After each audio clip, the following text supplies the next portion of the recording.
The sky was darkening as Amelia pulled her car to the side of the empty highway. The day had already been long enough without this new problem. She tapped her manicured nails against the steering wheel and let out a deep sigh that fogged up the window.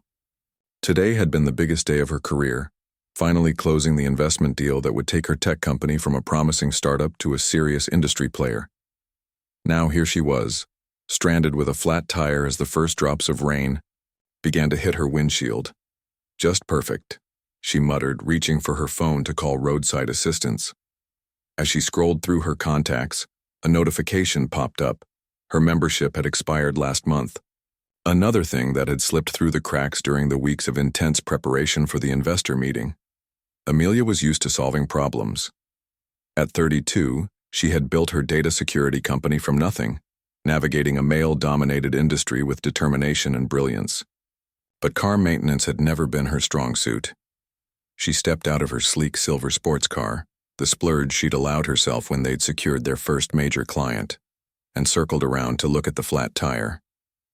The rain was picking up now, soaking through her silk blouse and making her shiver. She opened her trunk, hoping to find some kind of manual or tools, but found only her gym bag and a box of promotional materials for tomorrow's conference. Headlights approached from behind, their beams cutting through the growing darkness and rain. Amelia felt a flutter of relief mixed with caution. Help could be welcome, but she was also alone on a deserted stretch of highway. The vehicle slowed, and she saw the unmistakable roof lights of a police cruiser. The car pulled up behind hers, lights flashing but no siren. The officer stepped out, rain beating on his uniform. He was tall and broad-shouldered, with dark skin and kind eyes that immediately put Amelia at ease. "Having some trouble tonight?" he asked, approaching with a flashlight in hand. "Flat tire," Amelia said, pushing her wet hair away from her face. "And I just realized my roadside assistance expired." The officer nodded, shining his light toward the flat tire. "I'm Officer Thomas. Mind if I take a look?" "Please," Amelia said, stepping back. "I'm Amelia Chen." Officer Thomas knelt down beside the tire, the beam of his flashlight revealing a large nail embedded in the rubber. "Looks like you picked up a souvenir from a construction site," he said, glancing up at her with a small smile. "Do you have a spare?" Amelia blinked raindrops from her eyelashes. "I think so. It should be standard equipment, right?" A gentle laugh escaped him as he stood. "Let's check." Together they moved to the trunk, where Officer Thomas located a compartment beneath the floor that Amelia hadn't even known existed.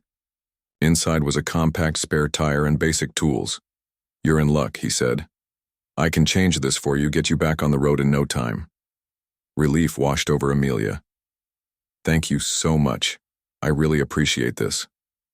"No problem at all. That's what we're here for." He began setting up, positioning the jack beneath her car with practiced movements. "Heading home from work?" he asked, making conversation as he worked. "Yes. Big day, actually. We just closed a major funding round for my company." The words came out before she could stop them, a hint of pride in her voice. Officer Thomas paused, looking up at her with newfound interest. "Your company? What kind of business?" "Data security software," she replied, suddenly aware of how cold and wet she was. "We develop protection systems for small businesses that can't afford enterprise-level security." "That's impressive," he said, returning to his work on the tire. "Small businesses need all the help they can get these days. My brother just opened a barber shop, and the amount of regulations and concerns he has to deal with is overwhelming." As Officer Thomas worked, the rain fell harder. Amelia watched him, noticing the care and efficiency in his movements despite the uncomfortable conditions. His uniform was now completely soaked, water dripping from his face as he loosened the lug nuts. "You know," she said suddenly, "I have an umbrella in the back seat. Let me at least hold it over you while you work." She retrieved the large black umbrella and held it over him, which meant standing close. She caught the faint scent of his cologne mixing with the clean smell of rain. "Thanks," he said, glancing up with a smile that transformed his serious face. "Though I think it's a bit late for staying dry." They both laughed, and Amelia felt something unexpected, a connection, a spark of interest that went beyond gratitude for his help. "How long have you been a police officer?" she asked. "Almost 8 years now," he replied, removing the flat tire. "Started right after college. Criminal justice major." "Do you enjoy it?" Officer Thomas paused, considering her question with a seriousness she hadn't expected. "Most days, yes, it's challenging work but meaningful. I joined to make a difference in my community." "That's admirable," Amelia said sincerely. "I sometimes wonder if what I'm doing matters in the grand scheme of things. Making software to protect digital assets seems trivial compared to protecting actual people." "Don't sell yourself short," he said, lifting the spare tire into place. "In today's world, digital security is real security. My department just had a ransomware attack last year. Shut down half our systems for weeks." They continued talking as he finished installing the spare tire. Amelia learned that Officer Thomas coached youth basketball on weekends and was taking night courses for his master's degree in public administration. She told him about growing up as the daughter of immigrants who pushed her towards success but worried about her high-stress lifestyle. The rain began to ease as Officer Thomas tightened the last lug nut and lowered her car back to the ground. "All set," he said, wiping his hands on a cloth from his pocket. "This is just a temporary spare, though.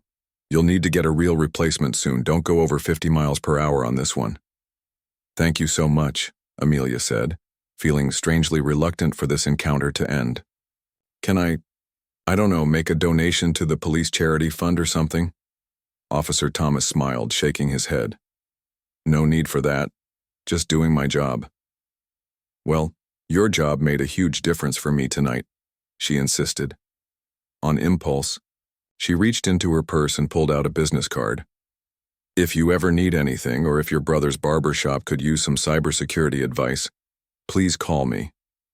He accepted the card, looking at it thoughtfully before tucking it into his pocket. "I might just do that." As Officer Thomas walked back to his cruiser, Amelia felt a strange flutter in her chest. She had met countless men in her professional life, successful entrepreneurs, wealthy investors, brilliant engineers. But something about this police officer's quiet competence and kindness had made a deeper impression than any power lunch or networking event ever had. She watched him drive away, his taillights disappearing around a bend in the road. Starting her engine, Amelia realized she was smiling. What had begun as a disastrous end to an important day had somehow turned into something unexpected, a moment of genuine human connection in the most unlikely of circumstances. Little did she know that the business card now sitting in Officer Thomas's pocket would change the course of both their lives. 2 days had passed since the flat tire incident, and Amelia couldn't get Officer Thomas out of her mind. Something about his calm presence and genuine smile kept surfacing in her thoughts at odd moments. During her morning coffee, in the middle of budget meetings, while reviewing code with her development team, she had almost convinced herself that the connection she felt had been one-sided, a product of gratitude and the unusual circumstances of their meeting. After all, helping stranded motorists was just part of his job. The rain had returned today, pattering against the windows of her downtown office. Amelia stood looking out at the city skyline, a steaming cup of tea in her hands, when her assistant knocked on the doorframe. "Package for you," he said, holding out a small brown paper bag. "Courier just dropped it off." Puzzled, Amelia set down her tea and took the bag. Inside was a small white box from a local bakery and a handwritten note. "Thought you might need a pick-me-up after your car trouble. My brother says these are the best in the city. Officer Thomas." Inside the box was a chocolate croissant, still slightly warm. Amelia smiled, surprised and touched by the thoughtful gesture. At the bottom of the note was a phone number. Her heart beat a little faster as she pulled out her phone and typed a quick message. The croissant was a wonderful surprise. "Thank you for your kindness, both on the highway and today. Officer." Thomas responded almost immediately. "Glad you enjoyed it. How's the spare tire holding up?" Their text exchange continued throughout the day, short messages between her meetings and presumably his patrol shifts. By evening, Amelia found herself accepting his invitation to coffee that weekend. Saturday morning arrived with clear skies and mild temperatures. Amelia changed outfits 3 times before settling on casual jeans and a soft blue sweater, a far cry from her usual power suits and silk blouses. She wanted to look approachable, not like she was heading into a board meeting. The coffee shop was a small place with mismatched furniture and local art on the walls. Amelia arrived a few minutes early, choosing a quiet table by the window. When Officer Thomas walked in, wearing jeans and a simple button-down shirt instead of his uniform, she almost didn't recognize him. Without the authority of his police gear, he seemed more relaxed, though still carrying himself with the same quiet confidence. "It's strange seeing you without the uniform," she said after he'd ordered and joined her at the table. He smiled, the same warm smile that had stayed with her. "I do have a first name, you know. It's David." "David," she repeated, enjoying the way it sounded. "Much better than calling you Officer Thomas over coffee. And definitely better than some of the names I get called on the job," he joked. Their conversation flowed easily, jumping from topic to topic. David told her about growing up in a family of public servants, his mother a nurse, his father a firefighter, and how he'd always known he wanted to work in a field that helped others. Amelia shared stories of building her company from the ground up, the sleepless nights coding in her tiny apartment and the thrill of landing their first major client. "I've never met anyone who owns their own company before," David admitted, stirring his coffee thoughtfully, "let alone someone who created the whole thing from scratch. And I've never spent time with a police officer outside of that one speeding ticket in college," Amelia replied with a smile. "We're breaking new ground here." Their coffee date stretched into lunch at a nearby sandwich shop, and then a walk through the city park. They discovered shared interests in hiking and photography, a mutual love for old jazz music, and the same favorite book, a science fiction novel neither had met anyone else who'd read. As afternoon turned to evening, David walked Amelia back to her car. There was a moment of awkward silence before he spoke. "I had a really good time today," he said, his deep voice soft. "So did I," Amelia replied, surprised by how true it was. For the first time in months, she hadn't thought about work or deadlines or investor expectations. She had simply been present, enjoying the company of someone who saw her as a person, not as a CEO or a potential business connection. "I'd like to see you again," David said, his eyes meeting hers with quiet intensity. "Maybe dinner next weekend. There's this great Thai place my brother discovered." "I'd love that," Amelia said, feeling a flutter of anticipation. Their goodbye was a brief hug, nothing more, but Amelia felt the warmth of it all the way home. She found herself humming as she cooked dinner in her usually quiet apartment, replaying moments from their day together. The week that followed was filled with text messages and a couple of late-night phone calls when David was on break during his overnight shift. They learned more about each other in those conversations, his passion for mentoring at-risk youth, her dream of making her parents proud after all they had sacrificed to give her opportunities in America.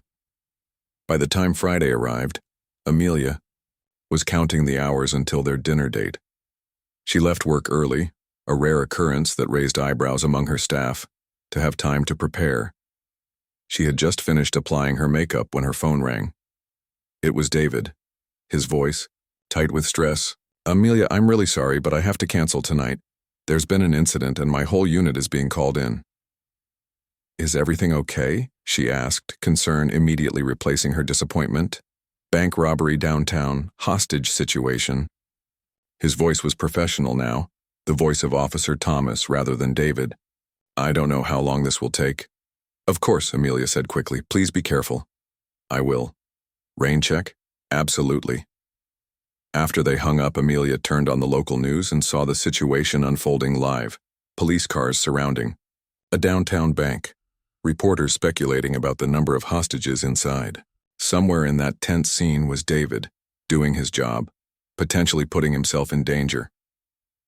The reality of what it meant to date a police officer hit her suddenly. This wasn't just about different career paths, it was about different risks, different pressures. Her worst day at work might mean losing a client or facing a system crash. His worst day could mean not coming home at all. Amelia watched the news coverage for hours, texting David once to let him know she was thinking of him but not expecting a response. When her phone finally rang just after midnight, she grabbed it immediately. "Are you okay?" she asked without preamble. "I'm fine," David assured her, though his voice sounded exhausted. "Everyone made it out safely. The suspects are in custody." "I'm so glad," Amelia said, relief washing over her. "I've been watching the news all night." There was a pause before David spoke again. "This is the part where some people decide dating. A cop isn't worth the worry." Amelia considered his words carefully. "Is that what you think I'm going to do? I wouldn't blame you if you did. It's not an easy life." "David," she said firmly, "I spend my days fighting invisible enemies, hackers, who want to steal data. Viruses that could destroy systems people rely on. Different kind of battle. Same commitment to protecting what matters. I'm not walking away because your job is demanding or occasionally dangerous." The silence that followed was so long that Amelia wondered if the call had dropped. Finally, David spoke, his voice softer. "In that case, how about that rain check tomorrow night? I have the day off to recover." "It's a date," Amelia said, smiling into the phone. When they met the next evening, there was a new depth to their connection, a shared understanding that they had each chosen paths of service and commitment, just in different fields. As David took her hand across the table, Amelia knew that the flat tire that had brought them together had been more than just bad luck. It had been the beginning of something unexpected and precious. Neither of them could have predicted where this connection would lead, but both were increasingly certain it was worth exploring. Despite their different worlds, despite the challenges, despite the odds. 3 weeks into their relationship, Amelia and David had fallen into a comfortable rhythm. Their different schedules meant they had to be creative with their time together. Breakfast dates after his night shifts, quick lunches near the police station, evening walks when they could both get away from work early enough. Despite the logistical challenges, they found themselves growing closer, discovering the small details that made up each other's lives. Amelia was just finishing a video call with overseas investors when her assistant knocked on her office door. "There's a delivery for you," he said with a knowing smile that told Amelia exactly who it was from. The bouquet of wildflowers came with a note. "Dinner tonight? I got tickets to that charity event you mentioned. Wear something fancy. I'll pick you up at 7. D." The charity event, a fundraiser for a youth education program in underprivileged neighborhoods, was something Amelia had mentioned in passing. Her company had been a sponsor for years, but she was surprised David had remembered, let alone secured tickets. That evening, as she slipped into a deep blue evening dress, Amelia felt a flutter of nervousness she hadn't experienced on their previous dates. This would be their first public appearance together, in a room full of business leaders, potential investors, and community figures. She wondered how they would be perceived, the tech CEO and the police officer from such different worlds. When David arrived at her downtown apartment, his police uniform had been replaced with a well-fitted charcoal suit that highlighted his broad shoulders. His eyes widened appreciatively when she opened the door. "You look beautiful," he said simply. "You clean up pretty well yourself," she replied, reaching up to straighten his tie. The moment felt intimate, domestic in a way that made her heart beat faster.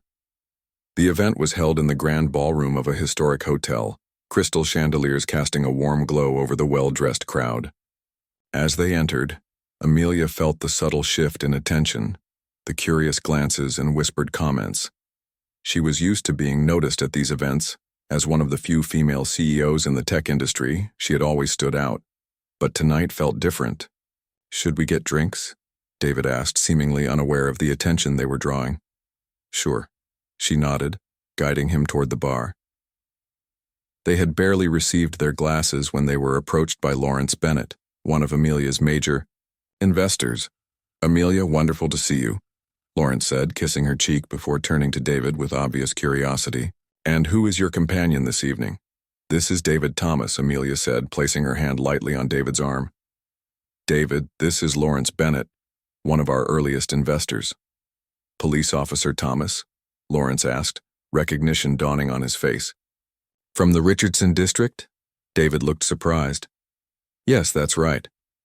You helped my daughter when her car was broken into last month, Lawrence explained. She said you were extraordinarily kind and helpful. Made a terrible experience much less traumatic. Just doing my job, sir, David replied modestly. Well, it made a difference, Lawrence said warmly. Any friend of Amelia's is a friend of mine, but you've already earned my respect independently. As Lawrence moved on to greet other guests, Amelia squeezed David's arm. Look at you, making allies in the business world without even trying. David smiled, though she noticed a hint of tension around his eyes. Is it always like this? Everyone watching, measuring, evaluating? Pretty much, Amelia admitted. Welcome to my world. Every conversation is potentially a business opportunity or a networking moment. Exhausting, David commented, taking a sip of his drink. Before Amelia could respond, they were approached by the event organizer, who recognized David immediately. Officer Thomas, I didn't expect to see you here tonight, the woman said enthusiastically. Are you representing the department? Actually, I'm here as Amelia's guest, he explained, nodding toward her. The woman's eyes widened slightly as she made the connection. Oh, Ms. Chen, I didn't realize you two knew each other. We met recently, Amelia said, feeling strangely protective of their new relationship. David's been involved with the youth program for some time, I understand. He's one of our most dedicated volunteers, the woman confirmed. The kids adore him. He's been running the basketball clinic on Saturdays for almost 2 years now. Amelia turned to David, surprised. You never mentioned that. He shrugged, looking slightly embarrassed. It never came up. It's just something I enjoy doing. As the evening progressed, Amelia watched David interact with various people, moving easily between conversations with wealthy donors and the program participants who were there to share their success stories. She saw how the teenagers lit up when they recognized him, how naturally he engaged with them, remembering details about their lives and accomplishments. It was a side of him she hadn't fully seen before, not just a police officer doing his job, but a man deeply embedded in his community, making a difference in ways that went far beyond his official duties.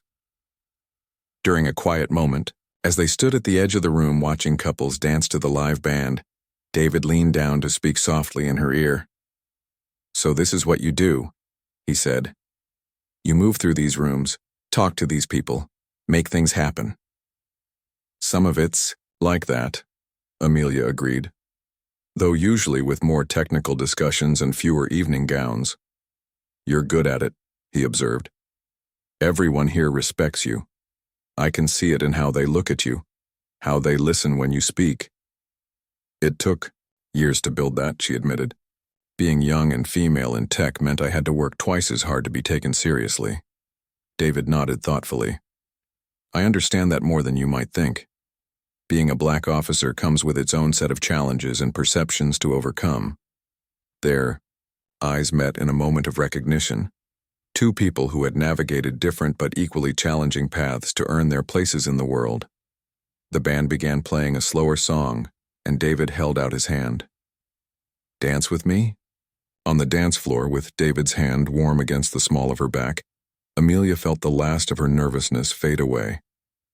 They moved together naturally, as if they'd been dancing for years. I think my worlds are colliding tonight, she said softly. The business side, the personal side. It's a strange feeling. Good strange or bad strange? David asked, his eyes searching hers. Good strange, she decided. Surprisingly good. Later that night, as they walked hand in hand through the quiet streets back to her apartment, Amelia found herself thinking about the future in a way she hadn't allowed herself to do in years. Her focus had been so single-minded, building her company, securing its success, proving herself in a male-dominated industry. Personal relationships had always taken a back seat, convenient casualties of her ambition. But now, with David's steady presence beside her, she was beginning to wonder if there might be room for both. The career she had worked so hard to build and the relationship that was slowly taking root in her heart. At her door, David kissed her goodnight, a lingering moment that left her breathless. "Tonight was perfect," she said, not wanting him to leave but knowing they both had early mornings ahead. "It was," he agreed, tucking a strand of hair behind her ear. "Though I think I prefer our quiet dinners where I don't have to share you with 100 other people." Amelia laughed. "Me too, but I'm glad you got to see that part of my life. And I'm glad I got to see you in your element with those kids from the program."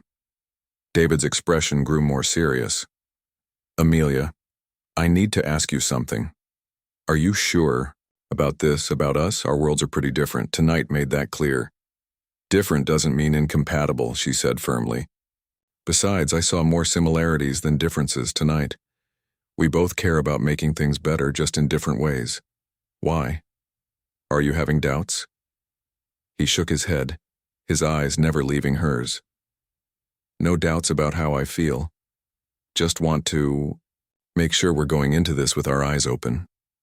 "My eyes are wide open," Amelia assured him, rising on tiptoes to kiss him again. "And I like what I see." As she watched him walk toward his car, Amelia felt a certainty settling in her chest. Their relationship might face challenges. Their different careers, different social circles, different day-to-day realities, but they had found something worth protecting, worth fighting for. What had begun with a flat tire on a rainy night had grown into something neither of them had expected but both now cherished. And as Amelia closed her door, she found herself looking forward to whatever came next, ready to navigate it together. 6 months into their relationship, Amelia and David had settled into a rhythm that worked for them, finding balance between their demanding careers and growing love. But the world had a way of testing relationships, especially ones that crossed social and professional boundaries. The first test came in the form of a board meeting at Amelia's company. They were discussing expansion plans when Walter, one of the older board members, brought up her personal life. "I've heard you've been seeing a police officer," he said during a break, his voice casual but his eyes sharp. "Quite a different world from ours. I hope it's not affecting your focus." Amelia felt her spine stiffen. "My personal life is separate from my professional responsibilities, Walter, as my consistent results demonstrate." Of course. He backpedaled, raising his hands. "Just concerned about optics. Some of our more progressive clients might have strong feelings about law enforcement these days." She had wanted to tell him exactly what she thought about his concern, but instead took a deep breath and responded calmly. "Our clients care about the security and reliability of our products. My relationship doesn't affect either of those things." She hadn't mentioned the incident to David that night, not wanting to burden him with the corporate politics she navigated daily, but similar moments kept occurring. Subtle comments from colleagues, questioning looks from business associates, even a few articles in tech blogs that mentioned her relationship as if it were some curiosity, a CEO dating outside her circle. David was facing his own challenges at work. Amelia learned about them one night when he arrived at her apartment looking exhausted, the weight of his day evident in the slump of his shoulders. "Rough shift?" she asked, leading him to the couch. He sank down with a heavy sigh. "Some of the guys have been giving me a hard time about us." Amelia sat beside him, taking his hand. "What do you mean?" "Nothing direct," he explained, rubbing his thumb over her knuckles. "Just comments, jokes about me dating above my pay grade. One of them asked if I was trying to get a sugar mama." Anger flashed through Amelia. "That's completely inappropriate." "It's just how they talk," David said, though she could see the comments had stung. "Locker room stuff. They don't mean anything by it."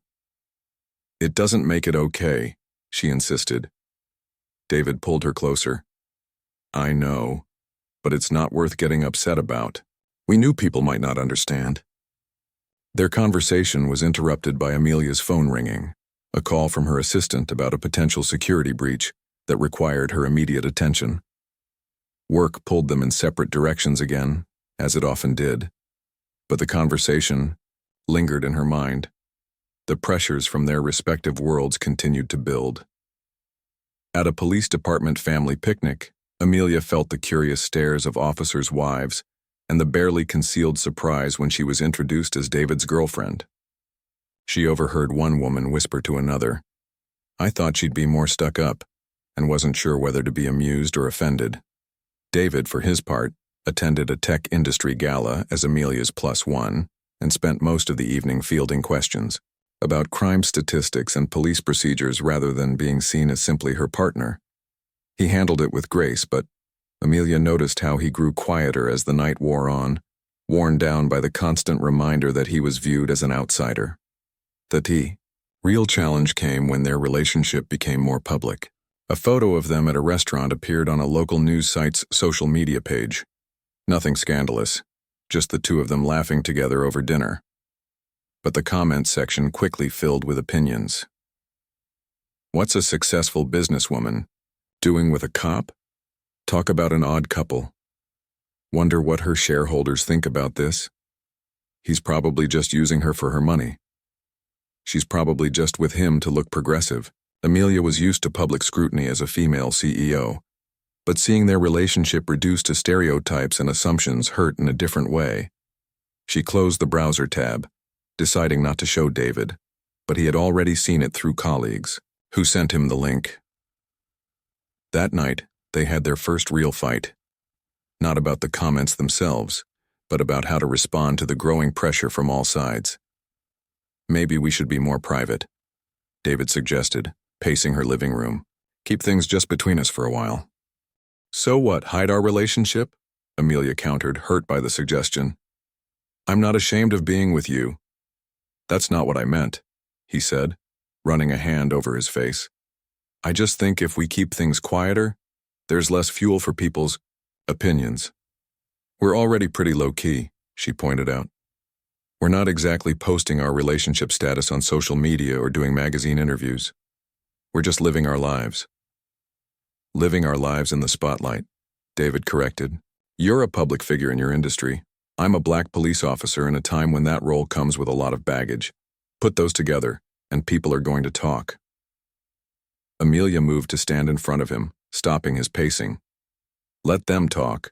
What matters is what's real between us, not what people think they see. David looked down at her, his expression softening. You make it sound so simple. It is simple, she insisted. The complicated part is all the noise around us. But we get to decide how much of that we let in. They made up that night closer for having navigated their first real conflict. But the external pressures didn't ease. If anything, they intensified as their relationship became more serious. The breaking point came unexpectedly.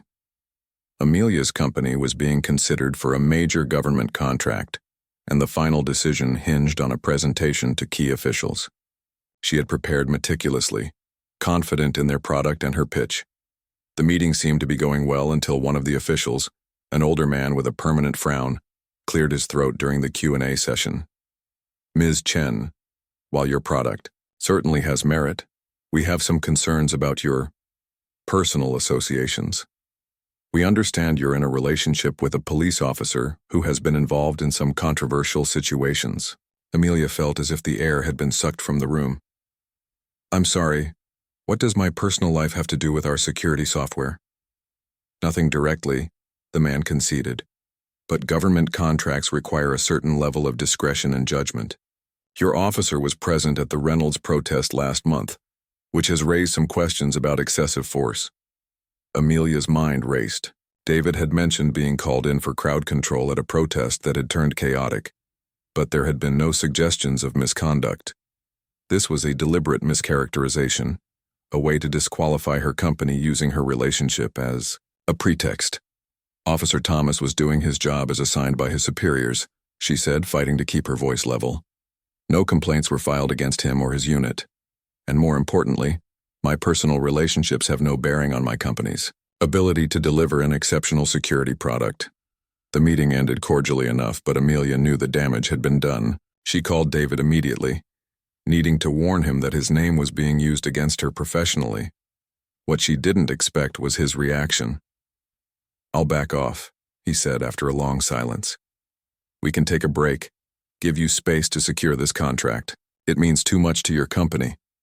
That's not what I want, Amelia said, alarmed.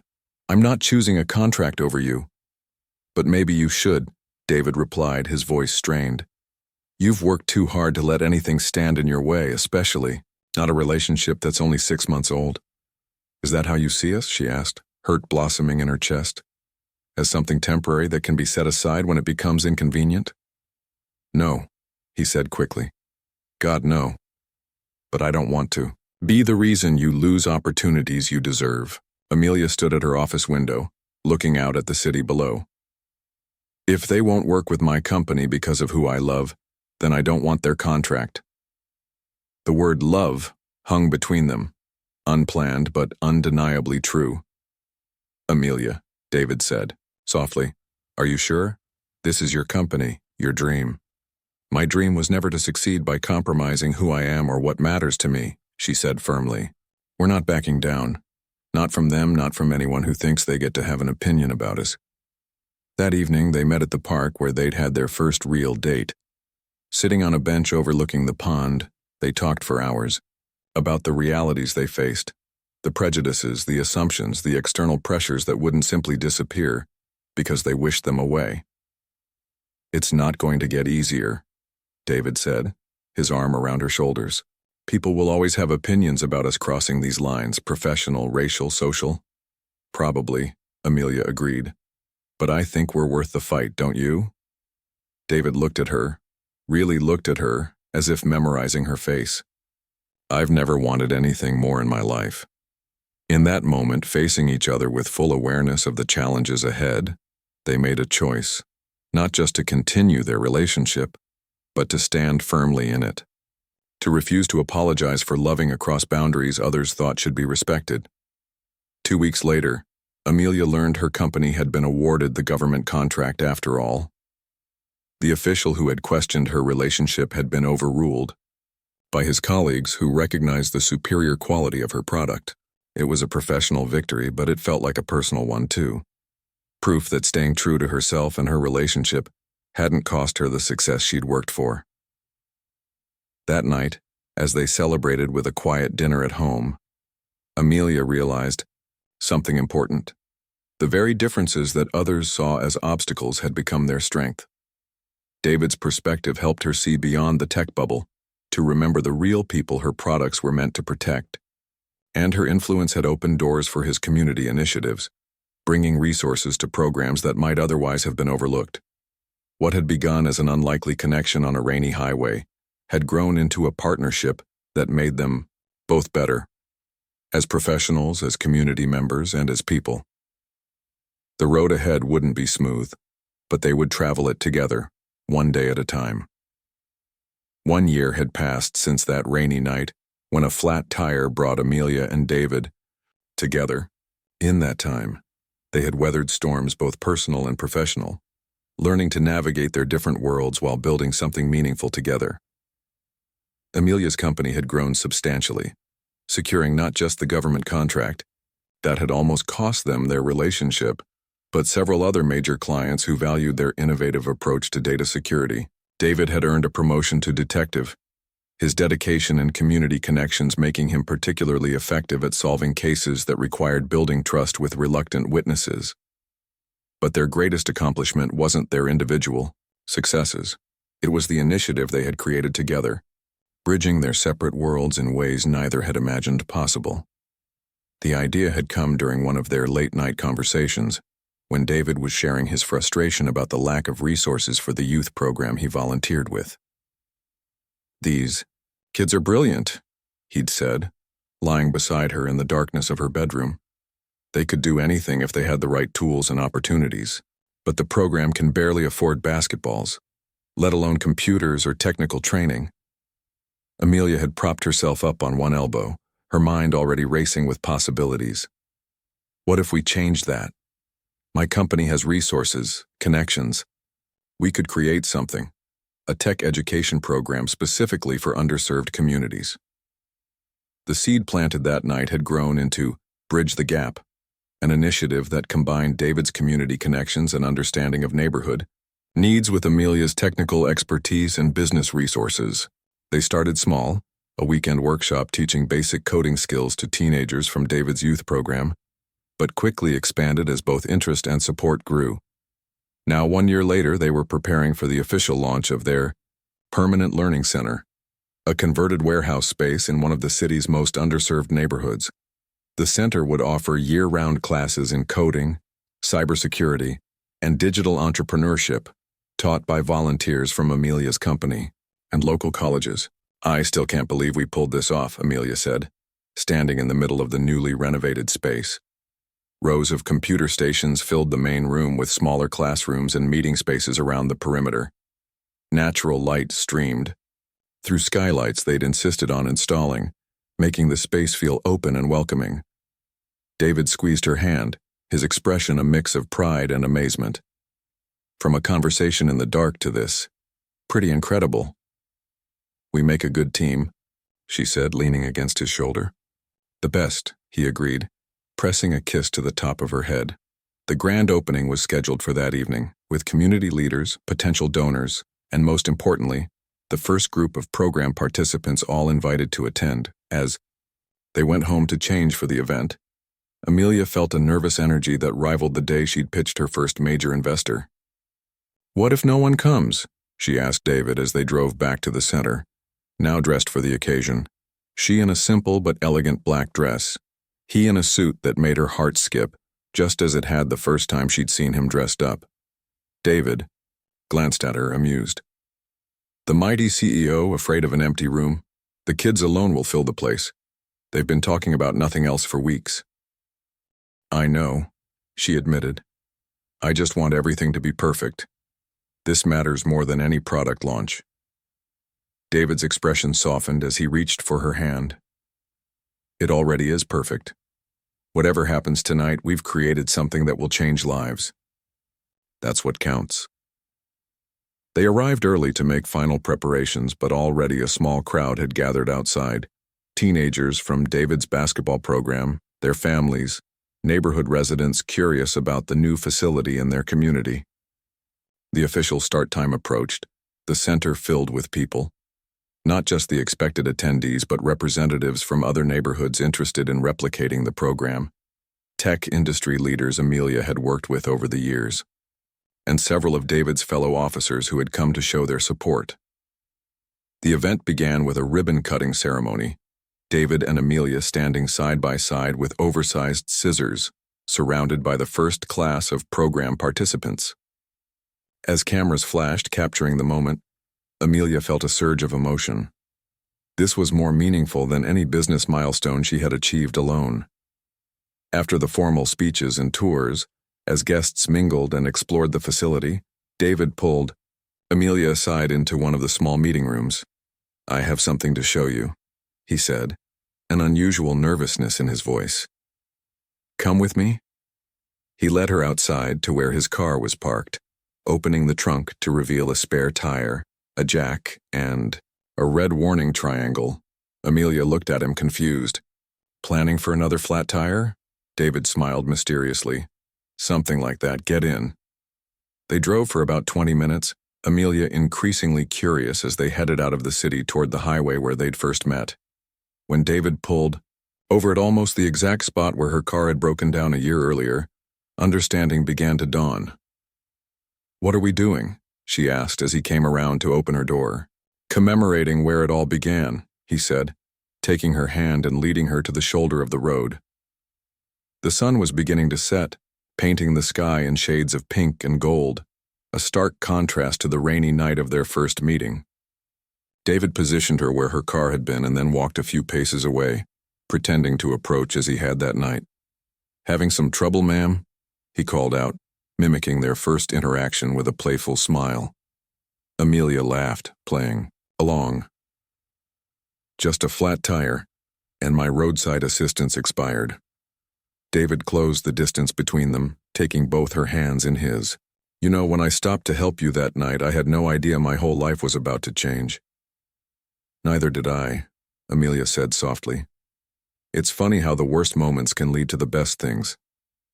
David's expression grew more serious, his eyes never leaving hers. "This past year has been the best of my life. Meeting you, getting to know you, loving you. It's been more than I ever thought possible. And standing here, where it all began, there's something I need to ask you. Amelia's heart began to race as David lowered himself to one knee, still holding her hands. Amelia Chen, he said, his voice steady despite the emotion in his eyes.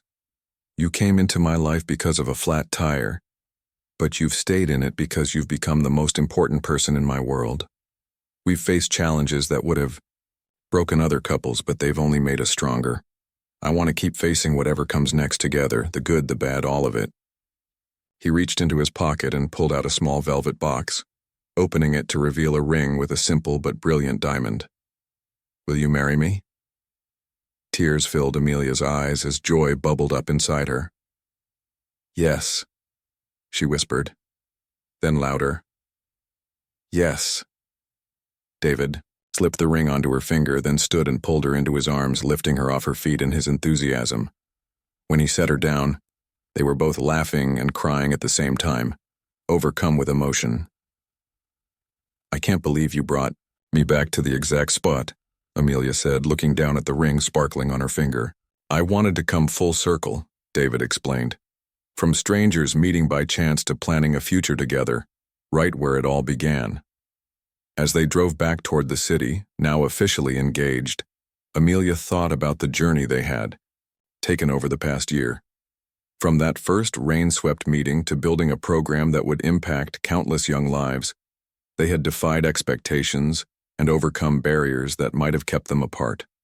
Their relationship hadn't been easy. They still faced raised eyebrows and judgmental comments from people who couldn't understand what a tech CEO and a police detective had in common. Their schedules still conflicted more often than not, requiring patience and creativity to find time together. They still came from different worlds with different perspectives and challenges, but those differences had become their strength. David's practical approach balanced Amelia's theoretical thinking. Her connections in the business world opened doors for his community initiatives. His grounding presence kept her from getting lost in the pressures of running a company. Her vision helped him see beyond the day-to-day challenges of his work to the broader impact they could have together. Back at the Learning Center, the event was still in full swing. When they entered hand in hand, Amelia's new ring catching the light, their closest friends noticed immediately. Congratulations and hugs followed, the celebration of their engagement blending seamlessly with the celebration of the center's opening. Two new beginnings on the same special day. Later that night, as the last guest departed and they locked up the center together, David pulled Amelia into his arms once more. Thank you, he said simply. For what? She asked, linking her hands behind his neck. For saying yes, for loving me, for seeing beyond the uniform that first night, and giving me a chance to know you. Amelia smiled up at him, her heart full. Thank you for stopping to help a stranded motorist on a rainy night. Best flat tire I ever had. As they walked to the car together, now officially engaged, Amelia thought about how a simple act of kindness had changed both their lives. A police officer had stopped to help a stranded CEO, neither of them knowing they were meeting their future spouse. They had crossed boundaries of profession, social circles, and expectations to build something beautiful together. Not just a relationship, but a bridge between their worlds that would benefit others for years to come. Their story wasn't perfect, or easy, but it was authentic and true. And as they drove home beneath a sky full of stars, Amelia knew it was really just beginning. Whatever challenges lay ahead, they would face them together, stronger for the differences that had once seemed like obstacles but had become the foundation of their love. Sometimes life's detours, like a flat tire on a rainy night, turn out to be the path to exactly where you're meant to be.